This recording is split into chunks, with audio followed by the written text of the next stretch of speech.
ensure that there is a resilience built out into the macroeconomic landscape of Barbados. Hey, last time. And that is important because we cannot predict what catastrophe might befall us. And yes, the government is right to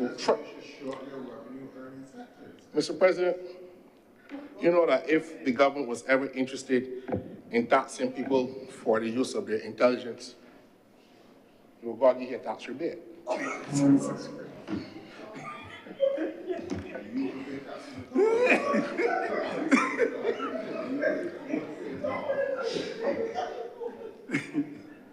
Because it cannot hear. Please press on to this. Mr. President, you will have to trouble me.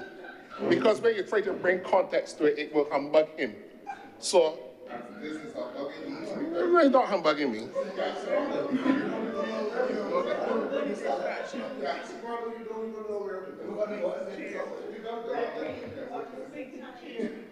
Mr. President, the country has. I understand that. They can't help. They can't help. The country has seen the benefits of the government putting resiliency into its economic programming. And this is an important move, especially in a small island state that is vulnerable to hurricanes and other shocks.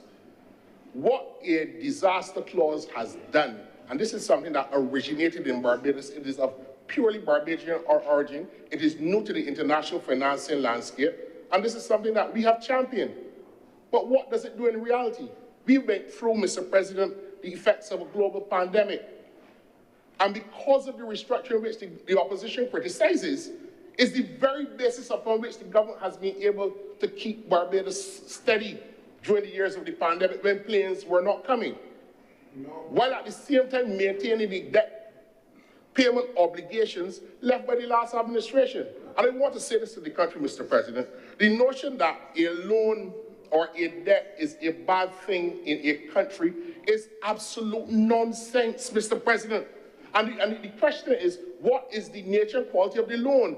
If this was a situation where the government was borrowing money to pay wages, as it was done under the last administration, I would understand the difference. If this was a situation where the government was going to the central bank and asking the central bank to put money into supply, called printing money, as was done under the last administration, I would understand that. If this was a situation where the government was going to the National Insurance Fund and taking the funds that were available for investment and spending it to pay wages and salaries, I would understand that. If this was a situation where the government of Barbados was not paying the national insurance contributions owed by taking out of workers' salaries in the statutory corporations up to $1 billion in debt and refused to pay into the National Insurance Fund, I would understand that. But they have a soapbox. Because everything that their citizens only told them in here and one in the other place, that they speak, the press will carry it. And people in their innocency will listen to what they say and try to understand some modicum of truth. But the debate on the national insurance we have to tell the truth.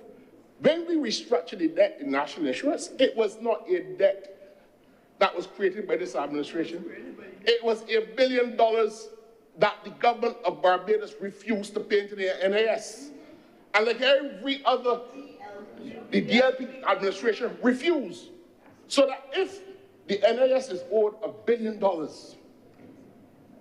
in debt by the government of Barbados, it will mean that this Barbados Labour Party administration will have now to go and tax the people to the extent to finance $1 billion in expenditure that they had in 10 years. And that is what we had to restructure the debt to deal with, Mr. President. Let it be known that this administration did not unfair workers in Barbados. Far be it from the truth.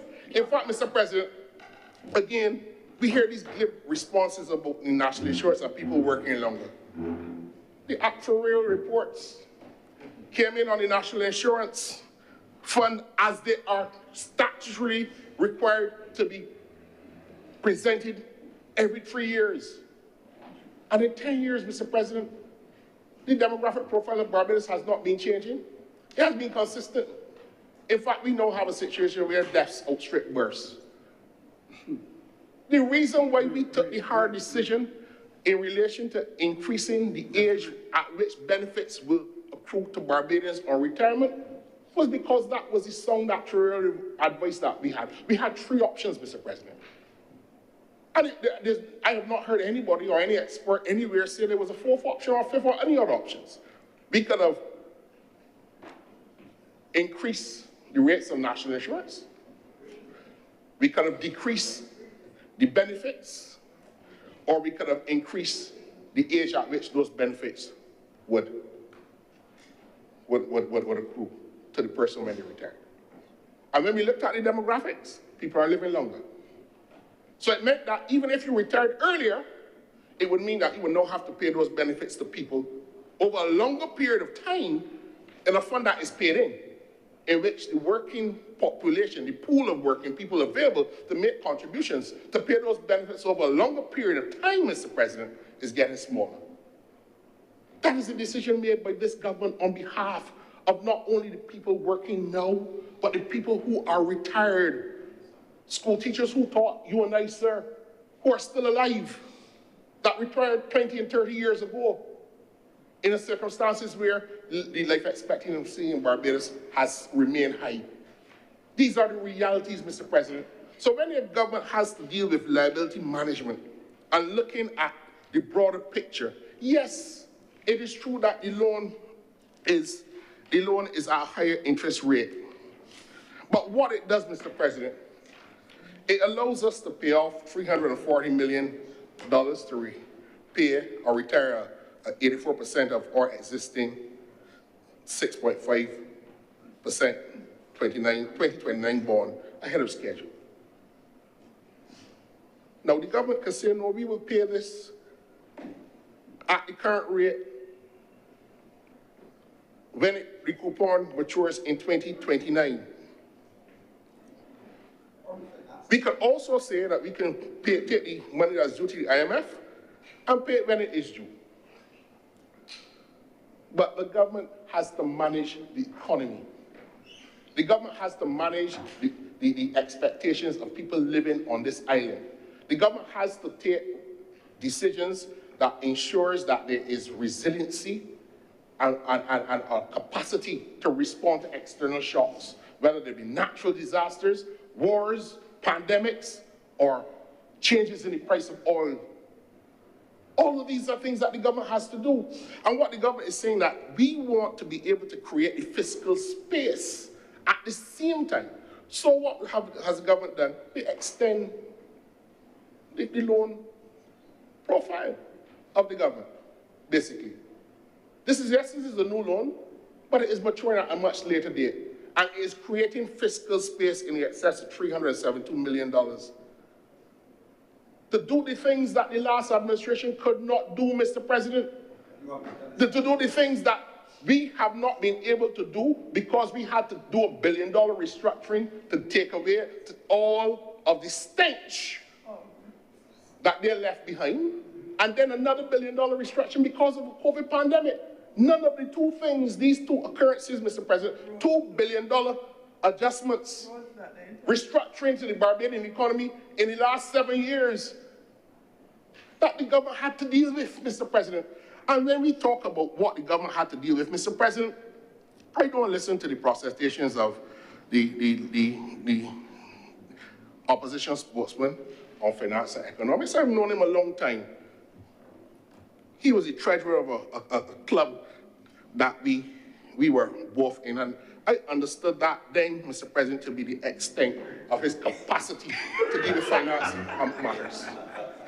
I listen, Mr. President, to people like Professor Justin Robinson, who taught me management and economics at the University of the West Indies.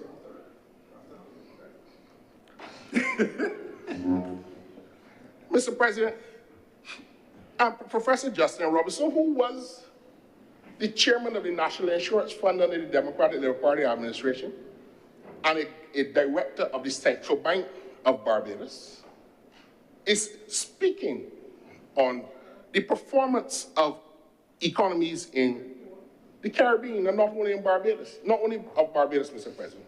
And it is instructive that we bring context to where we're going. He says that the Barbados is in the third year, Barbados in year 3 of its second IMF-supported work program has brought its deficit down to 0.4% of GDP, with a solid primary surplus of 3.3% projected for 2025. The debt burden remains high. That's what he says. Nobody's denying that. 115% of GDP, but it is on a declining path due to debt restructuring, concessional loans, and steady fiscal consolidation. No, it was 176% to GDP. And if you listen to the accurate figures, I trust that Senator Walters was referring to, he's calling numbers about debt, but at the same time, what he's not telling you is that the economy has grown and continues to grow and is projected to continue to grow. So when the debt to GDP ratio is 176% and the economy is not growing, has not grown, and has failed to grow for 10 years, you understand the contrast, Mr. President. It is as if we have to take a bit of medicine to get out of the situation that you're in, but at the same time, the body now has a better capacity to absorb and to deal with it. That is the difference, Mr. President. And Barbadians know this because they know that nobody is going to put the economy back in their hands anytime soon. And the people of Barbados know that. And that is why they sent the strong message that they sent to them a couple of weeks ago. Nobody's giving them an opportunity to wreak havoc in the country again. But I want to go back, Mr. President. I want to go back to what it is that this bond payment is doing. This bond issuance, is doing. Now, we have a decision to make. Yes, we can pay the existing maturities as they become due at a smaller interest rate. But at the same time, Mr. President, if we break it down to household operations, you had a loan, it was killing you. In fact, let me put it this way. You marry, it is almost as if you marry a woman who put out her husband because he was beating she, treating she real bad, ain't paying the bills around the house, ain't working, and you are the new man. And you working, and you coming in, and you first thing you say, well, we gotta make some cuts and some changes around here, but at the same time, we gotta do some more hard work. We gotta plant some gardens, keep 2 chickens and some pigs in the back and stuff like that, and then old folk cubs and stuff, we can get them put back in order and stuff like that. We can fix the car and stuff like that. And as things go along, things get better. At the same time, there's a mortgage on that house. But the house needs repairs because it's a hurricane season. And you don't know what's happening. No insurance was paid on that house for many, many years. So you're at the mercy of the elements. The car ain't working, and you gotta walk 1.5 miles to get to the nearest place where the buses run. And decisions have to be made. So you restructure the loan. You borrow some extra money because you have equity. You couldn't get that equity because the man that was there before was not working, Mr. President. According to this, wasn't good. But now they got a new sheriff in town. He could go into the credit union or he could go into the bank and say, here is my partner. He is willing now to become an equity. They got the court them put out the no good man that I had, so he ain't got no share in the house no more. He gone. So you have a new sheriff in town. And you present yourself to the bank and you want to make things right, but your salaries can't do it. Because gone are the days that you can the carpenter come and ping, ping, ping, ping every 2 weeks and hope that carry you through, but you really need, because the house leaking, the roof won't fixing. They got termite invested in the rafters. Invested in the rafters. You go to the bank says, look, we can give you a new facility, but because your improved credit profile and your capacity now to absorb this loan, we can offer you at a different rate. You got a longer period to repay. That is what the government has done. And what this operation will do is free, as I said, Mr. President, $372 million. In the next 2 fiscal years, this significantly reduces the outflow of debt payments by the government. 300 and I heard Senator Walters, I haven't crunched the numbers, saying that this will cost us an extra $60 million. Compare an extra $60 million in cost, Mr. President, to the fact that in the next 2 fiscal years, we will have a $372 million of debt payment, US dollars, Mr. President, that we will no longer have to pay, as opposed to the additional cost of the loan when it is amortized over the life of the loan. That is what the government is doing. The government has made a strong decision in relation to managing its liabilities. It is not just as simple as saying that the loan that we are getting now has a higher interest rate. It is what it is also going to do, because we have not been able to go to the bond market since 2006. And you know why, Mr. President? Because we have a political party in Barbados that believes that we are not an economy, we're a society. But a society can only be able to afford the things that it needs if the economy is working. So for 10 years, they concentrated on the society so much that the economy was not the focus of their operations, and that is why we had to mop up. But the bond issuance is the first since 2006. 2006, Mr. President. For 9 years, we have not been able to get any recognition in the international bond market. We were downgraded, as we know, 20 times in the 9-year period. This little country. And I remember when the former Minister of Finance and the Governor Central Bank said they went on a road show, came back empty-handed, again dipping their hands into the Central Bank, dipping their hands into the, and that's not to build the schools that they're complaining about, not to do the repairs that Senator Walker is saying, no major repairs, but to pay salaries. And in order to do that in 2014, Mr. President, they sent 3,000 temporary workers in the public service. They forget these things. And their fiscal consolidation came at the expense of 3,000 public workers. And the only thing that saved the rest of the working people of Barbados was that the then leader of the opposition, who is now Prime Minister, refused to join with them in a constitutional motion to reverse the constitutional amendment which stopped a government from cutting public workers' salaries in Barbados, which was done by the Winafa administration in about 1995-96. And they wanted the opposition to join with them to amend the Constitution to allow them to cut public workers' salaries again. That was the fiscal consolidation that they had in mind, Mr. President. This nonsense that this is going to get into the homes of Barbadians and we can feel it, that is all political bluster and rhetoric, Mr. President. No economic forecaster is looking at this. When you look at the fact that these bonds were put out, right? And there has been such a brilliant response to the issuance of these bonds. It tells you what the international community feels about the confidence of the Barbadian economy and where it is going, right? It tells you, Mr. President, right? It tells you. And I hear they talk about easy money. When the Prime Minister, as leader of the opposition, was telling you all about easy money in the IMF, it was eschewed by the Democratic Labour Party. The government gets criticized for going to the IMF the government gets criticized for borrowing from the IMF. When the IMF program is ending, we get criticized for leaving it. So you get criticized for going in, you get criticized for going out. That is the mantra, and it sounds good. And the Democratic Party supporters say, my father was one, you feel good, like we government, and then come after.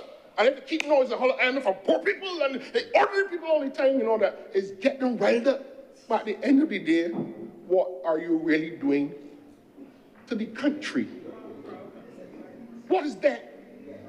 And the government is not paying its debt. We restructure the debt. But you're going to restructure the debt if you are able to handle the payments over a longer period of time, rather than all of the money in a shorter period of time. Who doesn't restructure debt?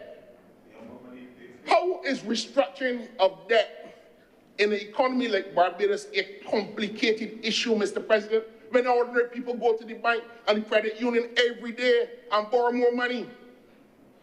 When ordinary people go and take out things on hire purchase, extending their debt liabilities, because they can't spend all the salary in a new fridge or a new TV. If they were to do that, then what is going to happen with the existing commitments you have next month and the month after that? So you borrow because you have the capacity to repay over a longer period of time. How is this questionable debt being so political? When you had a rapacious, profligate administration printing money, licking out the NS resources as if it was theirs, Mr. President, not to invest in Barbados' capacity. And people in Barbados could see it. When we build more roads,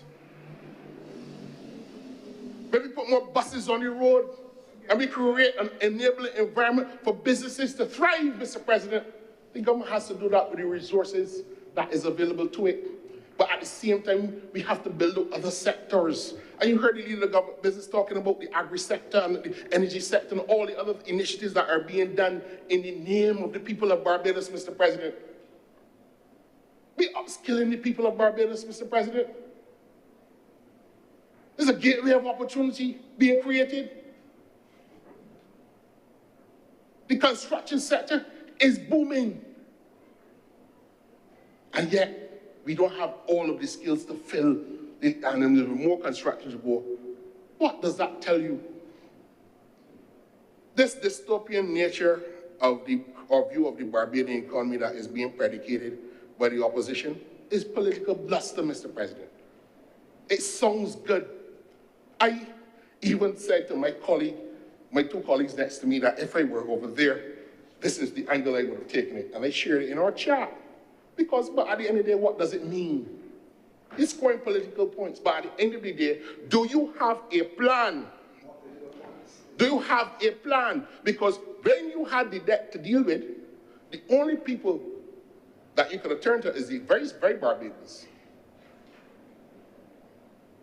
The stabilization levy, the increased taxes, taking away all the benefits for tax deductions that Barbadians get, not paying the reverse tax credit, not paying Barbados their tax returns because the government was hand to mouth. The education, you pay for the fee. The government was hand to mouth. The reason why teachers went on strike a couple of weeks ago is because the Democratic Labour Party took away the terms leave. You know why?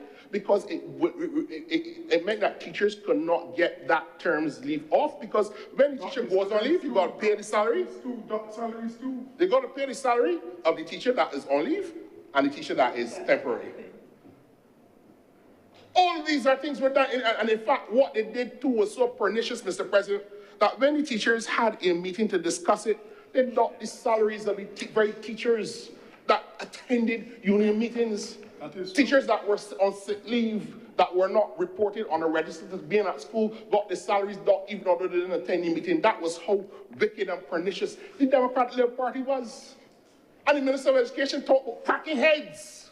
When the unions there said, well, this is what is going on, and then we hear all this foolishness being pervaded that we don't have a democracy in Barbados anymore. All of these things happen under them. All of these things.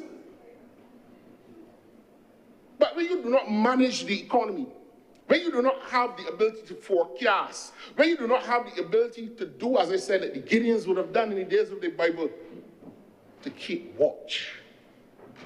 We live in a dangerous times, Mr. President. Managing our liabilities by extending the debt profile of the country, even at a higher interest rate, when it is going to create the fiscal space to allow you to do several things within the next 2 or 3 years, to deal with the neglected sectors, neglect through the woeful inadequacy of the Democratic Labour Party and the present government's inability to deal with them up front, because we had to deal with the cleanup after we took office in 2018 and then the pandemic. We're now in a position trying to create more fiscal space for the government to do the things that are necessary, sir. That is what we are trying to do. So I just want, at the end of the day, what is the end game? Because there's some that, the government refused to pay the debt. Now, we're not refusing to pay the debt, we're restructuring it. Because the government and the country and the people of Barbados will continue forever. When I say the government, I don't necessarily mean the Barbados Party administration, because we will get voted at some stage, but not in the distant future. In the future. The point I'm making, Mr. President, is that we are not closing down tomorrow. This is not Kirpalanis. So we are not in a rush to pay the debt when we can extend it and give us the fiscal space to do the things that we have to do. And yes, we would triumph the fact that resiliency clauses and disaster clauses and pandemic clauses are no part of the financial architecture. We claim home to that. It came from here. And the international community has stood and said, yes, these are important things. Because if there is a hurricane, God forbid, knock on wood, Mr. President, you still got to pay a debt. And then the government will be forced to decide between paying the debt and letting people starve or not being able to respond to the circumstances in time of need. And you're at the mercy of an international community, which, as you can see, is growing more nativist and more inward and not extending the aid that it would have normally extended to people looking like us over the many, many, many decades that we have become a little independent country. That is the reality. So the government is not taking a reckless decision by restructuring its liabilities. The government is taking a mature decision, a decision based on all of the stakes in the ground, in the various theaters of economic, social, and cultural activity, and at the same time, making sure that we look after the interests of our people. So I want to scotch the view that we don't support this resolution. We wholeheartedly do. And we will vote for this resolution as we vote and support all the measures of the government that look after the interests of our people. Mr. President, to you, I am much obliged. Thank you very much, Senator Nichols. Senator Kevin Boyce. Good afternoon, Mr. President, and good afternoon to my colleagues. Sir, I think we have had during the course of the day a robust discourse with regard to what was labeled as a short resolution.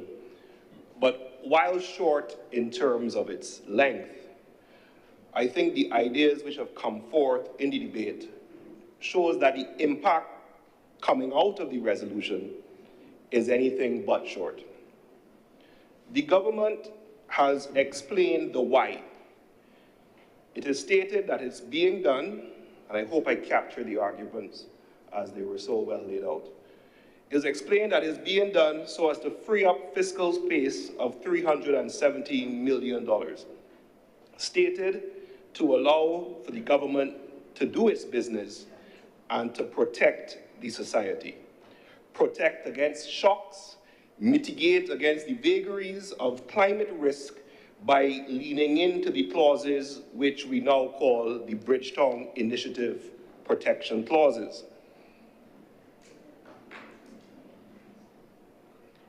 The government has also, I would say quite rightly, in terms of the economic performance, lauded the fact that the fund or the bonds were oversubscribed. AAA at 8%, is an attractive investment offer. And as pointed out by the opposition, you're being very attractive for persons beyond our shores. But Mr. President, you would know that when you have a AAA rated bond, it means you have to pitch up a bit more in terms of the interest rate. However, it was oversubscribed, and the government is entitled to take the position of, look here, this represents confidence in the Barbadian economy. The opposition, however, as they ought to do as an opposition, questions the timing or the purpose. Why now? Why are you taking away cheaper debt and replacing it with what they've labeled more expensive debt to obtain that 370 million fiscal space? To what end? The opposition has asserted that it is poor fiscal management and it's an increase of $1 billion local currency. I'm not sure whether it's an increase of $1 billion, Mr. President, and the independent senator who would have dealt with this so much more aptly than I can try is not here. But whatever, I believe that the point which is being sought to be made is that you are taking on debt at a higher interest rate. Now, sir, my calculations, which are certainly subject to scrutiny, and we're done with some assistance, shows that for the additional $370 million in fiscal space that this process is obtaining, it is costing us $7.5 million per year. Now, I believe the opposition senator who spoke indicated that it was $60 million. My calculations are 7.5 per year. I don't know how much that adds up to for the length of the instrument. So I believe in the response, when we wrap up the debate, the leader of government business will reinforce, not only for the persons in here, but for the public, why this is being done now.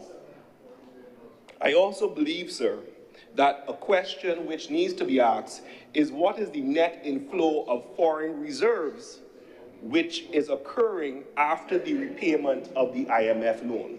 I believe that also is a benefit which we would need to have some discussion on.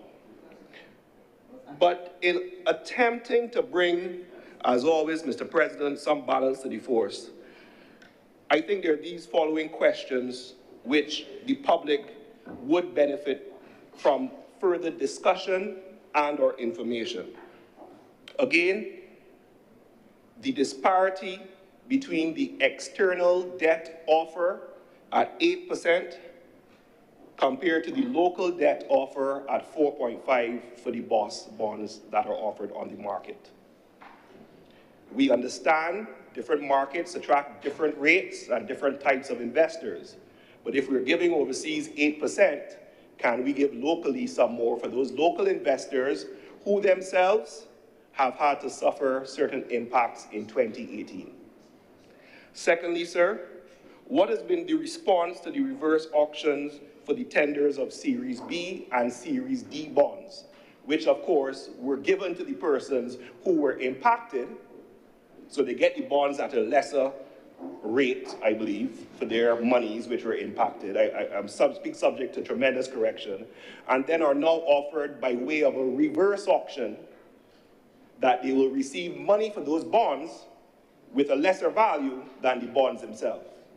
I believe these are questions which the public will ask in the context of the fiscal space that the government is seeking to create. And can something be done for these persons who have been impacted, sir? Sir, I think it is a righteous boast for the government to now say we have 7 months of foreign reserves. I also think it's a prudent question for the opposition spokesperson, senator, to indicate, well, what is our new standard? There was a time when it was 3 months. We all know about it's 3 months, whether it's 12 months or 16 months, and then we, of course, holler for murder when it was 2 or 3 or whatever it was. So if we now have 7 months, what is the new standard that we are seeking, or what is our new comfort zone? And why that is important, Mr. President, is that we have seen the impact of foreign currency reserves on economic confidence, in persons willing to invest, and of course, if someone puts money in, they want to be able to get money out. However, I speak as someone who has used the central bank's online FX platform, and I can say I'm very impressed. I utilize it to do some investments, and I thought I was very fussy with the whole process. Kudos have to be given. However, I still understand by persons who are involved in the real estate and legal community that the issue of foreign exchange, money coming in and money coming out when you're dealing with substantial sums, remains an issue in terms of time. So the question is, if we have 7 months, is there any linkages or benefits that should also be extending to the persons who are involved in that market so that they can have a more streamlined, quicker process, just like how we could use the online portal for smaller transactions with regard to major transactions for real estate and other forms of investments. Now, I was, as always, enjoying my brother, Senator Nichols' presentation and his attempt to do his job as a government senator in reflecting on the contributions made by the opposition in here today. And what struck a proverbial nerve was Senator Nichols' reference to the previous government's focus on this society.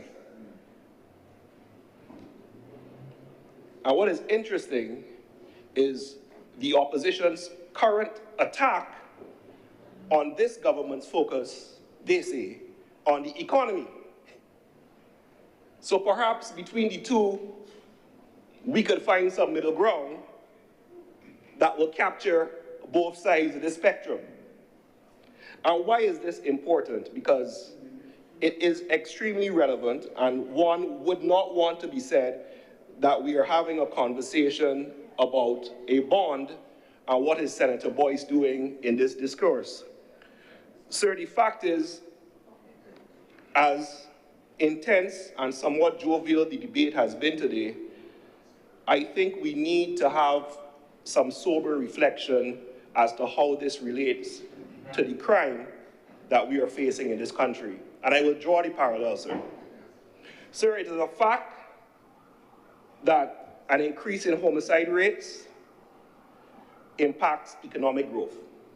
That is a fact. It is 0.14 percentage points, and I am referring to, Senator Thompson, the 2023 IMF Regional Economic Outlook Report. And I read, sir, crime and insecurity have become increasingly widespread in LAC, Latin America, and the Caribbean, entailing not only social costs, but significant negative effects on productivity, capital accumulation, and economic growth.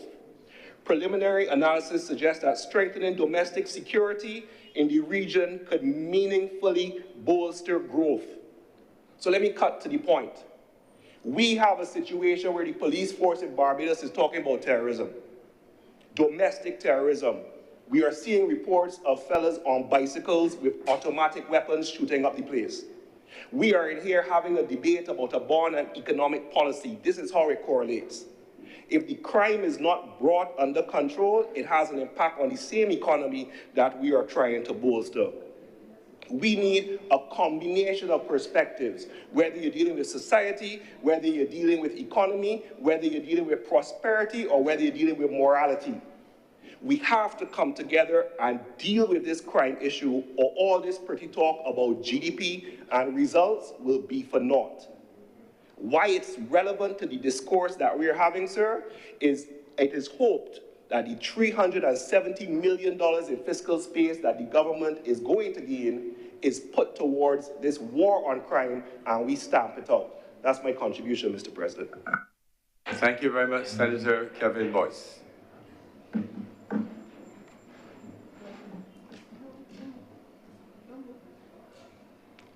If there are no speakers, Senator Warren. Thank you, Mr. President. And I rise to make my contribution in this resolution when it comes to matters of such importance that deals with the debt of the country and our future livelihoods. I think it is important that every parliamentarian has a say in terms, because that is the reason why the resolution